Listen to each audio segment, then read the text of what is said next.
donc ñu tàmbali ak bu baax bi comme d'habitude di Walf Quotidien daal di def ci xëtam gu njëkk tournée politico-économique de retour sur investissement en question mu mel ni jamono ji tournée économique bi nga xamante ni njiital réew mi Macky Sall mu ngi koy def lëmbe na bu baax a baax askan bi et puis c'est d'actualité bu baax aussi. Oui, surtout que fan yële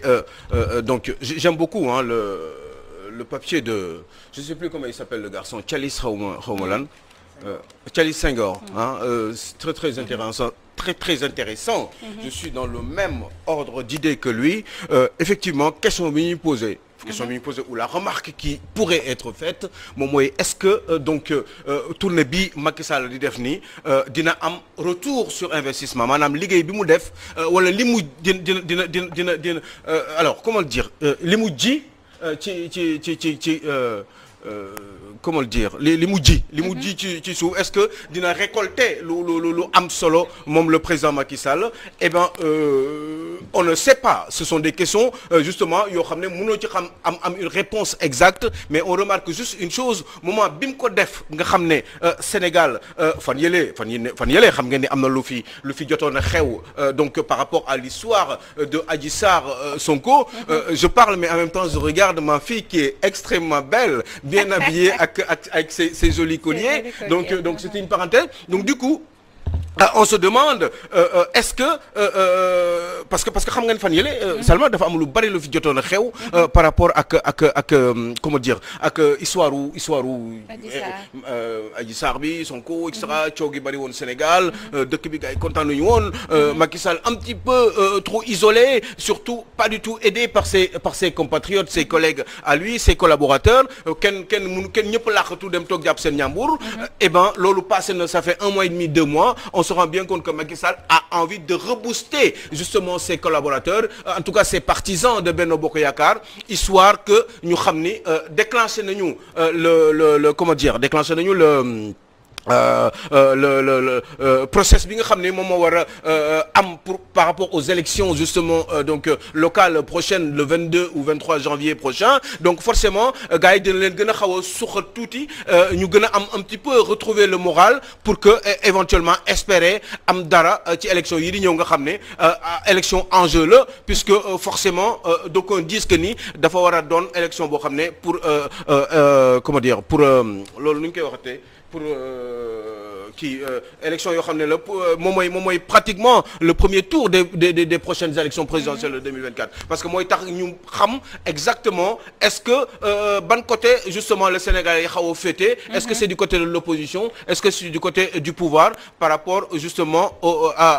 aux prochaines élections présidentielles tout simplement donc c'est très compliqué ce sont des questions qui ont été bien posées par ce garçon donc qui s'appelle Thialis Senghor papier bi sax mi ngi laaj ci ful bi nga xamante ni topp nañ ko ci tournée boobu est-ce que loolu mën na ko permettre amaana mu xaw a natt boppam ndax ful topp la ça veut pas dire que di nga am électorat bu toll. Justement loolu mooy véritablement le problème parce que booy xool justement mi ngi koy signalé à juste titre Abdoulaye Wade juste avant les élections justement présidentielles de 2012 gis ngeen ful yi mu defoon au niveau de la VDN nit ñëpp topp ko ñu yaakaar ni moom moo rey gaynde gi finalement Fouras daal di xëdeen donc c'est pas très évident ça ne veut absolument rien dire puisque surtout ce sont des foules qui sont gourmandes des foules qui sont certainement pour pas parler vulgairement mais affamées des foules yoo xam ne dañuy am ay soxla yoo xam ne leen di jox ay t-shirt jox leen un petit peu d'argent jox leen la boisson et dugal leen ci car et la bouffe de la journée pardon Thioro ma yokk ci que ful yooyu dañu doon gis ay car waaw ci biir vidéo yaa ngi doon gis ay car ay njege njaay et tout yoo xam ne nii ñoom ñoo gaare ci ful yooyu donc ñun lan moo ñu mën a firndeel que ni ful yooyu amul ñu jógee Dakar comme benn coro tey ji bu jógee Dakar am na vidéo yu ñu koy waxee c'est ça ana ful yooyu mënuñu suñu xel mën na dem foofu que am na ñu jógee Fatick am na ñu jógee fi am na ñu jógee fi loolu la sax parce que ils ont quand même les moyens ñu ngi nax seen bopp mais oui mais comme faisait Abdoulaye Wade donc loolu bu fekkee ne servirul kenn voilà comme je voulais dire que loolu du lu bees au fait ci politique sénégalaise. du lu bees parce que en fait c'est pour émerveiller les gens les Sénégalais qui regardent parce que dañ leen jéem a woon ni xool leen man ay nit ñi ngi ànd ak man pour que Sénégalais yi nga xam ne ñu ngi toog seen kër xalaat ni ah diwkat kon xëy na ndekete peuple bi bëgg nañ ko. day jouer sur la psychologie des Sénégalais mais absolument faux maintenant loolu waratuñ ci tenir compte ndax encore une fois comme ni ma ko waxee Sénégalais dañu soxla dañu soxla des fois même le repas de la journée boo fa demee di nga ko am te xëy na nga am benn weccit bu sew te dina la yóbbu nga doxantu sa xel dina changer tuuti donc forcément dem bi kese ça ne veut absolument rien dire c'est pas parce que ils sont forcément derrière le président Macky Sall surtout que ñu bari dañ koy jéem a nax donc Théodore Semedo. jëf instant yi gars yi jëf lañ soxla. tournée économique bi tournée politique la. absolument donc xam nañ ne y a des enjeux politiques pour cette tournée. parce que ñu ngi préparer élection locale yi. c'est l'occasion aussi. ñu sait que son parti ak coalition même Benno Bokk Yaakaar c'est une coalition qui implose te maa ngi koy wax fii ci plateau bi bu mu leen bett ngeen gis même Benno Siggil Sénégal ñëwaat def listam bu mu leen surprendre ci élection locale yi parce que actuellement dans sa propre coalition y a des mécontents moom xam na ko dans son propre parti y a des mécontents donc c'est le moment pour muy réduire incidence yi pour les élections locales moo tax muy def tournée pour jéem a responsable yu maire mu jëm leen jubóole ku nekk mu xam loo soxla même bu dee xaalis la lay jox moo xam nu mu koy defee parce que moom moo yore fonds politique yi ak fonds politique yi amul justification ku mu neex mu jox ko loolu yëpp c'est occasion pour mu taxawalaat parti yoom loolu la ci jublu lu ndaw li ma ci yokkaat Aliou Sow mooy képp koo xam ne nii pare woon nga pour xeex troisième mandat lii tax na nga jógaat képp koo xam ne tam pare woon nga pour falu na nga toogi te xam ne faloogoo loolu moom tournée bi wan nañ ko bu baax a baax d'accord am na solo loolu Aliou Sow donc mu mel ni Walf Quotidien aussi def na ci xëtam gu njëkk Sénégal bi nga xamante ni dafay risquer gros ñeel bañ gi mu bañ ngir appliquer arrêt de la Cour de justice bu CEDEAO ñeel parrainage yi. Oui c'est vrai que en général dañu ne ci yoon loi yi nga xam ne moom mooy jóge bitim réew dafay am le dessus ci loi yi nga xam ne moom mooy loi yi nga xam ne du moo nekk ci biir réew mi. bu fekkee mën nañu ko waxee noonu ci olof. mais en général moi je dis bien et je le souligne je crois que wax naa ko ci beneen débat ci yeneen plateau bi may wax ni ça ne veut absolument rien dire ce n'est pas parce que loi bitim réew ñëw na dans le cadre d'un groupement de pays si je peux le dire comme ça imposé nañu comme CEDEAO Sénégal benn mbir c'est pas parce que loolu def nañ ko rek que ça devient justement obligatoire ce n'est pas vrai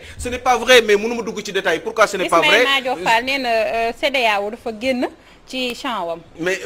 oui dafa génn ci champ c'est toujours discutable parce que am na yoo xam ne boo ci duggee aussi mënoo imaginer forcément parce que CEDEAO c'est un groupement de pays donc bu waxee loolu c'est discutable mais fi ma gën a mën a yóbbu mbir mi seulement mooy il faut qu'on aille bon c'est dommage parce que ça serait trop long mais nañu dem xool l'article 92 de la Constitution bu ñu ko demee xool léegi si vous avez le temps de le lire vous pourriez le lire immédiatement et en avoir une idée ce n'est pas parce que loi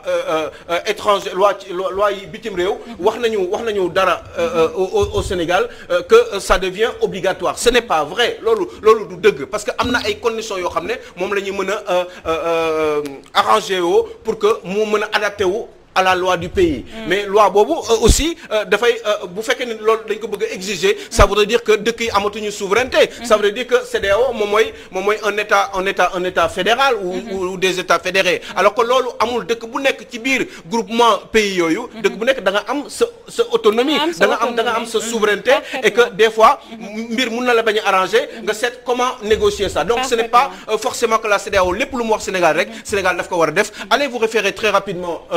ci article 92 boobu je crois que est suivant am na lu ñu ci jot a wax lu am solo loo xam ne mënuñu ko étaler fii parce que le temps ne nous le permettrait pas. loi 92 bi je pense que dina am solo lool. article 92 de la Constitution. voilà dina am solo lool mais mënuñu fi toog aussi. sans ñu wax ci article bi nga xamante ne enquête biral na ko ci xëtam gu njëkk ñeel suñu confrère bi lee di Pape Ndiaye ndax def na ci xëtam gu njëkk coupable d'escroquerie le journaliste Pape Ndiaye écope de 3 mois ferme mu mel ni ki démb daal dinañ koy juger 1 an dont 3 mois ferme yi nga xamante xamante ne war na koo tëdd mu mel ni tëdd na 1 mois ba pare 2 mois ci des. waaw donc di ko ñaanal yàlla parce que évidemment il y a pas de commentaire à faire là-dessus. C'est d'une évidence que il y a un gros malentendu, une mésentente entre les deux concernés qui accusé ak l'accusé. Donc c'est pas très évident d'en parler. Je dis juste une chose, yàlla na si def safara et puis Pape qu'il sorte de cet endroit-là et qu'il revienne faire tout à fait son travail parce que les Sénégalais l'attendent véritablement parce que foofu lañ koy xaaree. Maintenant les détails c'est pas important coow jib na malentendu am na ñoom ñaar déggoowuñu ci kaddu et ben ils se sont retrouvés au tribunal tribunal dafa nekk fii pour jaarale mbir yoon pour doxal yoon pour parce que rôle am mooy assurer la paix ñi ñu bañ a lijjanti seen problème entre ñoom moo tax tribunal existé comme ñoom nag dañoo amoon un conflit autrement dit et ben conflit boobu comme yegg na ba béréb sangam béréb boobu di tudd tribunal réglé nañ ko décidé nañu y a justement l'autorité de la chose jugée hein donc mbir wax nañ ci ba pare y a plus de commentaires à faire ça ne sert à rien je suis juste pressé que Pape Ndiaye nous revienne et qu'il fasse son travail parce que adduna bi ñi ngi koy xaar sénégalais ñi ngi koy xaar et cela va sans dire parce qu'il suffit de sortir justement de ce de Walfadjri de ce bâtiment de Walfadjri pour se rendre compte que ni tous les jours on nous demande Pape Ndiaye yàlla na ko yàlla génne ci jàmm Pape Ndiaye nit ñi dañ ko soxla Pape Ndiaye les gens ont envie de l'écouter Balance est une émission boo xam ne heure boobu dans le mardi Sénégal ñoom ñëpp moom la ñuy déglu et il y a que lui qui peut le faire parce que moom moo am capacité parce que moom moo xam exactement comment diriger cette émission donc Pape les Sénégalais ont besoin de toi Sénégal xam leen ni Pape dina ñëw ci ay fan yu néew très rapidement inchallah et puis avec un grand courage et une bonne forme pour vous continuer à vous satisfaire voilà c'est tout yaa ngi ko yàlla tegg nattam bi mu dellu si waat rek woyal mission bi nga xamante ne mu ngi ko doon amal ay sopp la ñu lay jaajëfal eh ben maa ngi leen di sant di leen gërëm je suis content